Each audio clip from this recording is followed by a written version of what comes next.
welcome everyone. How's it going so far this morning? Yeah, let's get excited. We're going to have a very exciting talk about business and trade and what we need to know going into these interesting global economic times. I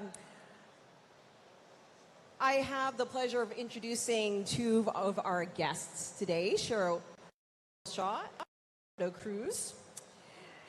They talk about technology, trade, investment, and how they all intersect, especially in our current global economic environment, promoting business and doing business across borders.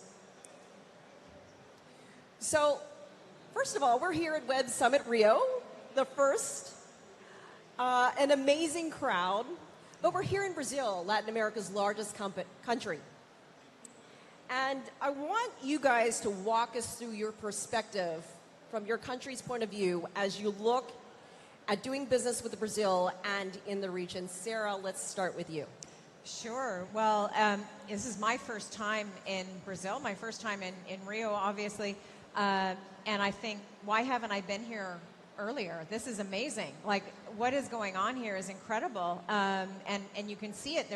I think Patty said last night there were almost 100 countries represented here at Web Summit, which really does speak volumes about the opportunity and what's going on. And I think about, in terms of Canada's relationship with Brazil, I think is around 175 years of doing kind of business, trade, things together, which is incredible. We have 3 offices. We have obviously our embassy in Brasilia. We have an office in Sao Paulo. We have an office here in Rio. And then we have 3 other trade offices, which again speaks to the opportunities that we see. The Canadian and the Brazilian economies are very complementary. We are both very big in energy, mining, agriculture, oceans, ocean tech, all kinds of fish, seafood, all of that.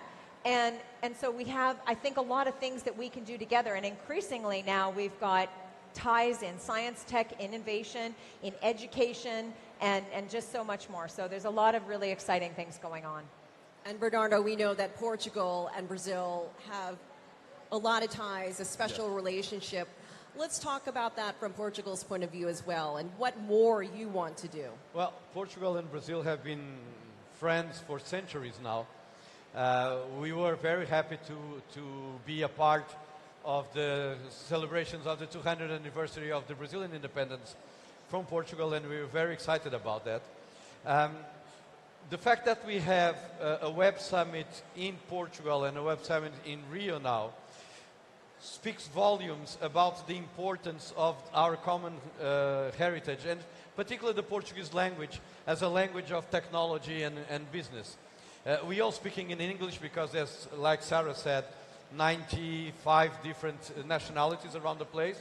But we have this connection of language, of history, of families. The Brazilian community in Portugal is the largest community living in Portugal at the moment, and we are very grateful that there's so many Brazilian people choosing Portugal to live. And it is a brotherhood between Portugal and Brazil. It has always been. We do business. Most people have some connection with Portugal. You will always find a vovô here and there, a vovó here and there that came from Portugal to Brazil. So it's a very good story of looking at the world in the same way, working together. We had just the visit of the Brazilian president to Portugal very recently. And the way that we look at things, the way that we look at multilateralism, the way that we look at international relations, the way that we look at the role of families and organizations is very similar. So being here, and I personally had the added bonus of having lived here for 9 years. I arrived when I was 7 on the first time and left when I was 14. So my first festa de garagem, first girlfriend, it was always here in Brazil. So you can't not be Brazilian when you were raised from 7 to 14 here in the country. So I'm home here. You know, you mentioned multilateralism, and let's delve into that because for the last couple of years, and I just got to say it's so great to be here with all of you, to see so many people, but for so many years, it seemed like 3 years, we were all inward. We were inside our homes, we were inside our workplaces, at home, and a lot of our governments around the world were also inward, dealing with problems inside their own countries, trying to deal with the pandemic. So are we seeing a reset and this outward externalization when it comes to trade, when it comes to building back some of these relationships that were neglected during the pandemic? Sarah. Yeah, well, you know, COVID brought a lot of disruption, obviously. There was a major drop-off in global commerce and trade, and the impacts of that are still being felt. There were major shifts in trading patterns. At the same time as the drop-off in that, there was an increase in protectionism, right? People were very worried about, you know, whether they should allow products to be traded because we might need those things. So there was a rise in protectionism, and now, you know, we're seeing at the time the supply chains were being sort of disrupted. They're coming back. That stuff is coming back. Trade has rebounded and actually exceeded where it was pre-pandemic.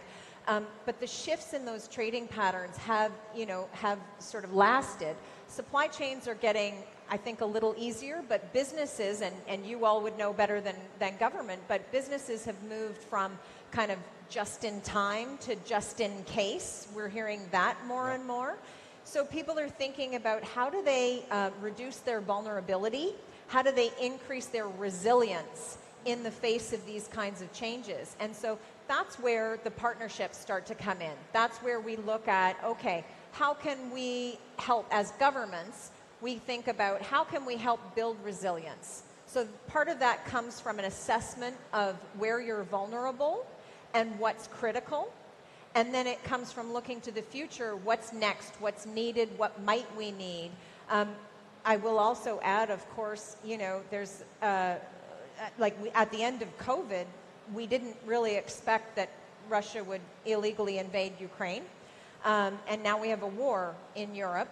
And that has also had major impacts and disruptive effects on energy security and on ag security, because a lot of those things were coming out of that region for the world. So again, how are we going to, as a global community, address some of those challenges? So big challenges out there. Climate change, of course, affects us all. How are we going to transition? Net zero transitions. Just enormous challenges, and no one country has the answer. So we have to work together, and we have to have partnerships like this, like with Brazil, with like all of these other countries, and figure those things out together. Yeah. During the pandemic in Europe, there was a moment of scare when we realized that we didn't produce the materials that we needed to face the pandemic, and that brought the long supply chains into question. And we need to be able to answer those particular challenges. We cannot be caught again in a situation where we need materials or goods and we don't have them. Having said that, I totally agree with Sarah that globalization as a whole was massively beneficial to countries and to people. There's so many people that went out of poverty because of regulated international trade. So we need to look at globalization bearing in mind that the lessons from the pandemic, but not forgetting that Southeast Asia, Africa, Latin America, there's so many people that are living better now because of trade and globalization. We need to adapt, but we cannot forget the good things that trade has brought us to society. Absolutely, and if I may, think about what we learned from each other. And attacking these big challenges of the future, we have to take the best from everywhere. And if can I just add one thing that Sarah said?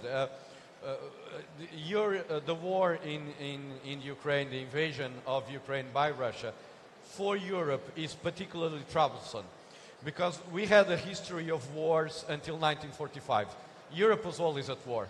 And in 1945, we thought, and afterwards, we thought that we found a model that allowed Europe to live in peace and not have wars of aggression. 70 years later, we are now facing a war of invasion, and particularly troublesome on that, not only for the European experience, but for the fact that the invader is a permanent member of the Security Council of the United Nations, which brings another set of troubles and questions that we need to deal with.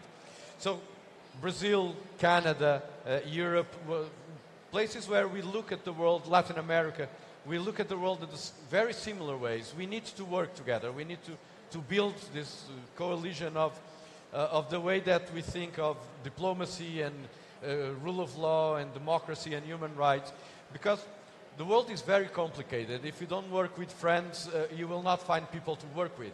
And this connection between everybody here, it's so obvious that we need to improve on that. We know that Brazil is an emerging economy. And we mentioned Web Summit in Lisbon. Yes. We also have Collision in Toronto, and here we are in Rio. So we have a whole convention center of people here. And I know the mayor of Rio said last night that there are plans for a tech district. You can open a business in about a minute. If you can, give us a little bit of advice for entrepreneurs hoping to do the same in your respective. Sure. I'll speak for the Canadians here, and there are, by the way, a fantastic delegation of Canadians here. I don't know if they're in the audience right now. There they are. And they just amazing technologies on display, amazing ideas and inventiveness. Canadians, you know, we live in a pretty harsh climate, and so, you know, we had to be very innovative and very inventive in order to survive, and that kind of ethos has continued. So, you know, I would say get out there and do it, connect, be out in the world, because you know, particularly when it comes to technologies, Canada is a small country in terms of the population, a very big country in terms of the space and the resources. But as a market, we're pretty small. And so we've got to be, you know, out in the world. So I say just do it. And that's what my team does, the Trade Commissioner Service around the world. We're 1,500 people in 150 locations around the world. And all we want to do is help those Canadian companies to connect to partners everywhere in the world and to succeed and grow their businesses and their partnerships. So I think that's how we're going to have to do it. But, you know, coming to a place like this, going to Web Summit in Portugal, which I'm very excited to perhaps do. I hope you come.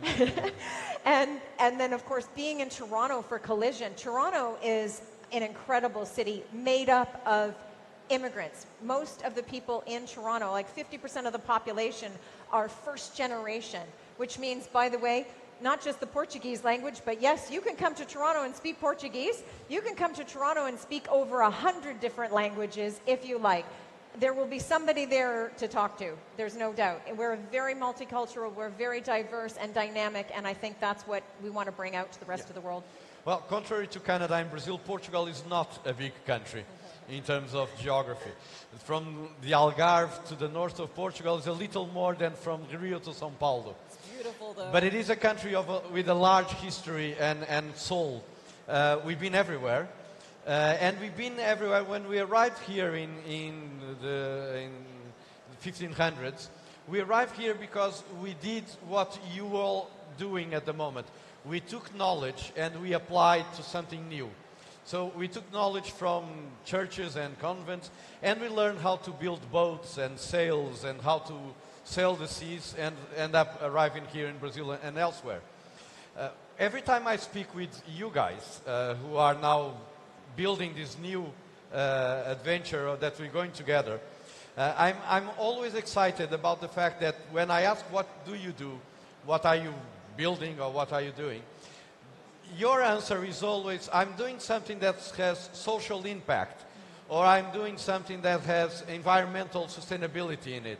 And then the third element that comes up is that I'm getting rich doing that, which is good, but I think that if Sara and I manage to have a planet to deliver to you, we will be fine at the end of the day, because you are a generation that you're looking for the whole package.